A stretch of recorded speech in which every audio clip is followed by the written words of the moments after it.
Elamai. So what is his answer?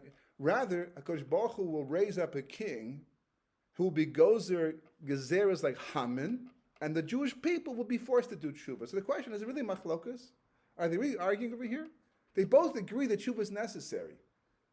The Gemara on the next daf, Tzaddik Ches Amud Aleph, brings down the famous Gemara of Rabbi Alexandria. Alexandria brings down psukim, the pasuk of Hakadosh Baruch Hu, from the pasuk from Yeshaya about how the gul will be Achishena Bita, right? And there the Gemara says, which one is it? Because Achishena kind of implies. Now you got me going this direction. I might be forced to show you something, right? Achishena implies. I'm going to do it. Give me a second. This is one of my favorite things. Achishena implies that the gula is going to come early, hastened. That's the line, right? Bita means at the, in its time, or the last possible moment, perhaps. So Rabbi Alexandria has a novel approach to this whole thing, right? The Pashu Pshat of the pasuk, it's all one thing. That the final redemption will be in its time, but a little bit earlier than it has to be. That's the way the Leshem actually learns it out. Rabbi Shlomo Eliashiv, he learns it out that way. It has to always go back to the original Pshat. But at least Rabbi Alexander says that it does mean two different times. Achishena is really, Rabbi Eliezer's time, meaning that the Jewish people decide to do tshuva on their own. And therefore the next Gemara was talking about he's going to come riding in a cloud or riding in a donkey, right? The same idea. The Jewish people are zoiche. They do the tshuva. Then it'll come early, and it will come riding in a cloud, meaning we'll just walk there to Israel. No more, Hamas and Hezbollah to worry about, or any of the problems we have in this country or around the world today. That's the ideal situation. But if we don't do it that way, the Gemara says, then it comes riding in a donkey, meaning that it's like a poor person, meaning that we're going to struggle. But either way, we're going to do the tshuva. That's the point. Either way, we're going to do the tshuva. Now, since we stumbled onto this pasuk, I'm going to deviate a little bit over here because I lost my way anyhow. One of the big disagreements over the last 70, 80 years, not so much today as much, but certainly going back to 1948, was whether Eretz Yisrael, getting back the country into our control, our hands, being handed over to us by the UN, at least from that time, right? Whether that really is a chelak of the Gula Shleima. Speaking of Gula and leaving Mitzrayim and all that, right? So the positions, right? You got those who believe it's completely the opposite, right? That it was what they call a Maisa Satan, where it was really, it's a Satan fooling around with it. It's not really the real thing, because if it was a real thing, it would happen through Torah leaders, Kedushin and all that, not through secular government who doesn't even put God in their constitution. At least in the American Constitution, there's a reference to God. We don't have it ever, in our Constitution. So, what kind of Jewish state is that? So therefore, they reject it altogether. There's the other side, let's say, the religious Zionists, who not only believe that it's a chelak of the Gula, but they celebrate it every year in Yom HaSmud, and they daven for it, and they say Hallel, and the Brochen like that. They take it seriously. Then there's the middle ground, which is pretty large usually, and you get people on different levels. Yes, no, yes, like that. But it's been a very confusing point. So I can't say this with absolute certainty, but I will tell you this is an amazing thing. There was a Rav in Haifa. I have my binder. If I need it, I'll go get my binder. I'm going to try and do this outside right now. You want to see the picture? I can show you the picture after. But there was a Rav in Haifa who decided, I'm sure he's not the first one to do this, but he decided, it wasn't really relevant until 1948 anyhow, but there was a Rav who decided to take the gematria of the words Achishena Bita. I do need my binder. Excuse me for 1 second.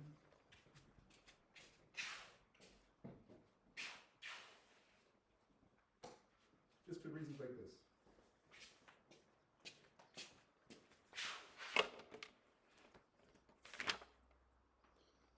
Okay, that's the picture. Now I'll explain to you what it means.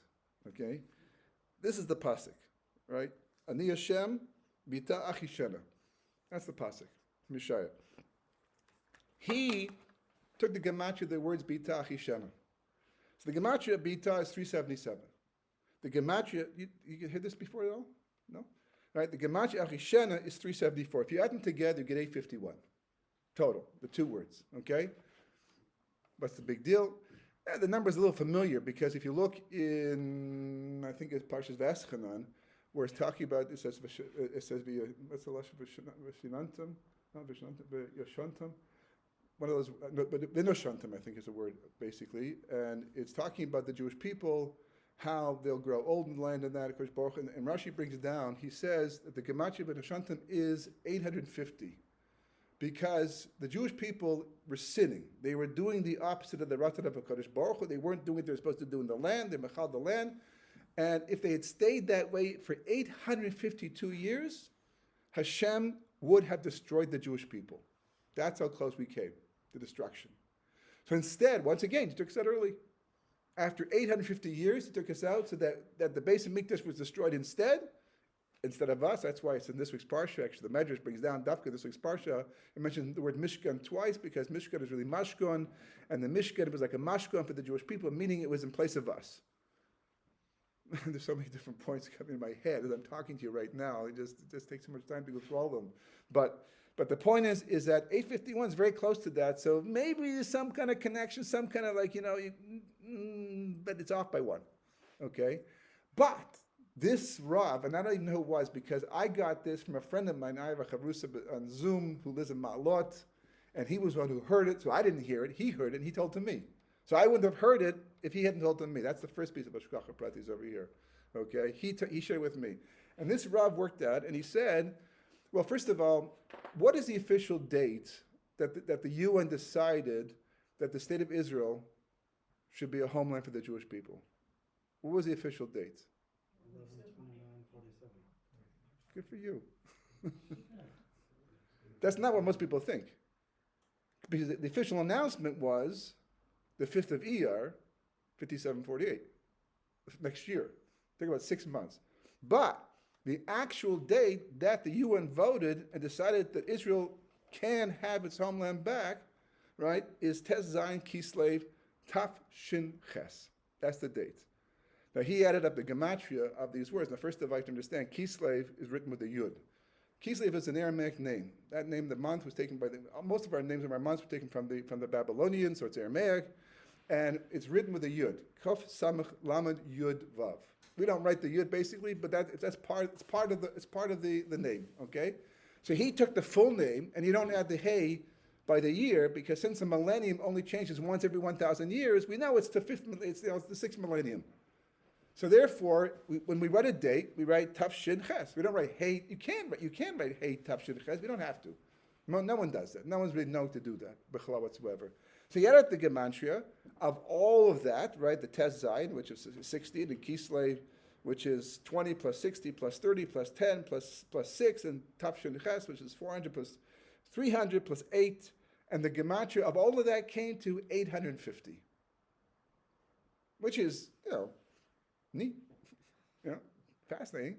It's off by one, which, by the way, in gematria you should know is not such a big deal. There are gematrias where you can be off by one, more or less. There's kolos also. There's ways to get around. But if you're presenting this to a group of people and you're trying to make a point with it, it's going to bother people. It's going to bother people. It's off by to be this close already is statistically quite amazing. But nonetheless, people want to be halak, want to be fit up. Tell me it fits perfectly. That's fine. But that's as far as he went, right? The 851 and the 850, right? Amazing. That you have this date that the state was decided in the UN, right? And you have this. This has nothing to do with what I talk about tonight. Well, actually, everything to do with what I talk about tonight. Just a different avenue to get to that final point. But he left off with this. Now, what was interesting was that he didn't have more resources to go beyond this. So he thought it was amazing, and he taught it over, and it was taught to me, and I also thought it was amazing. But again, the one we know was bothersome. So it happened to be that another piece of Hashgacha Pratis, divine providence, was that I had in my possession a sefer. The sefer is called Tuva Aretz. You ever hear of Tuva Aretz? Unlikely. Why? Because it was a sefer that's been out of print for hundreds of years. It's now in print, but it was out of print for hundreds of years. It was written by Rav Nassim Shapiro, who was the chief rabbi of Jerusalem in the 1600s. He was a big makubal. He came from Krakow, Poland, and he was a rabbi in Yerushalayim, and because the community was so poor, he was forced to go to Europe to fundraise. to raise money for the yishuv, which he did.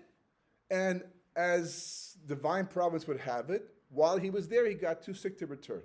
He eventually did come back, but he was too sick to return, so he had to stay in Italy. That's where he was at the time. Now, at the same time, they just uncovered the manuscripts of the Arizal in the 1600s that were in the possession of Chaim Vital, where Chaim Vital wrote them down, right? That eventually became the Kisvei Arizal, the writings of the Arizal. They just found them. Since most of the Mekubalim, the Kabbalists were in Italy, they sent them there. And he happened to be there, and he was a respected rabbi, and they gave him the writings of the Arizal to do with Eretz Yisrael. The Kabbalistic, Midrashic type writings, phenomenal sefer. This is a game changer. Now, how did I come across this sefer, right? I would never have known about it, but it happened to be that I had an office. My kids were growing up. It was too noisy at home. So I took a little machzan down the hill to work, to write. I had enough space, and I had a friend of mine who was a sofer. And he was writing Sefer Torah. He had the same problem at his house, right? So I offered him to come into my office to share my space. No rent-free, but just to share the space. He's a good friend of mine anyhow. Great guy to schmooze with too. So it was a win-win situation. And he came in, and he was into Kabbalah, somewhat. And he noticed in certain Sforim that he was coming up with that this name, Rav Nassan Shapiro, kept showing up, and he had never heard of him before. And he had heard of a lot of people, but was very surprised. So he did some investigation. He went to Hebrew University because they have a huge, massive library on microfiche of old Sforim, and he did check. He did to find the sefer, and he found the name, and he found the sefer. And today the technology is much different. This goes back 20 some odd years. He had them print out the microfiche. It's like they take the plastic and they put it onto teensy letters, right? His eyes were still good at that time. And he printed them out, and I can still see him sitting on the other side. I had this big table I was working on, and he was on the other side, sitting there like this, letter by letter, writing down the words, and eventually republished the sefer. He actually published it, with nice big print, Hebrew fonts and gave me a copy. So immediately I read the sefer, and I was so inspired. I wrote a book based upon this sefer to do. It's called Talking About Eretz Yisrael, about the importance of making aliyah, and it inspired from the sefer. But the amazing thing is that I had the sefer, and I've used it. I've taught from it for many years. But for a while, the Sforim came into the picture, and I put it aside for a bit. I forgot a lot of the materials. Major points remembered, but some other points I forgot. And stay with me. I'm getting to the punchline. Okay. And what happened was that 2 weeks before this was sent to me, somebody out of the blue asked me a question that forced me to go back to that sefer to look for the answer to his question. And in the course of looking for his answer, I came across a paragraph I'd completely forgotten about, only partially took note of because I wasn't looking for it, but it was in my mind enough that when I got this, I remembered it. Now, I have to understand, this is a huge piece of information. This is a piece of the puzzle. Do you understand the divine providence so far in all of this? That I would be, that A, I would know about the sefer. B, I'd be forced to go back to it 2 weeks. If I had gotten back 2 weeks later on, I have another story like this. It'll blow your mind, but not right now, right? This is, it's like unbelievable. So I remember the sefer said that it's talking about tefillah. Jews pray all over the world to Hashem, right? When do those prayers go to Shemayim? Right away? If you daven here, right, we daven Mariv, right away goes to Shemayim. Someone in New York davens at 6:15 their time, which is now 6 hours behind us, and goes up at that time. Like, when did prayers go to Shemayim? So the Arizal taught, it's on Tuvaris, that all the prayers of the Jewish people in the world go up together at the same time. They all go up at the same time, but whose time? So it says that since Eretz Yisrael is the main place that Jews are supposed to live, everything goes after Eretz Yisrael. In other words, when we daven Nates, that's the real Nates, right? When we daven Mariv, that's the real Mariv. Whatever their Mariv last night, they had to wait till actually the truth is I don't know when they have to wait till because we're already after it, but that it goes after the Yishuv of Eretz Yisrael.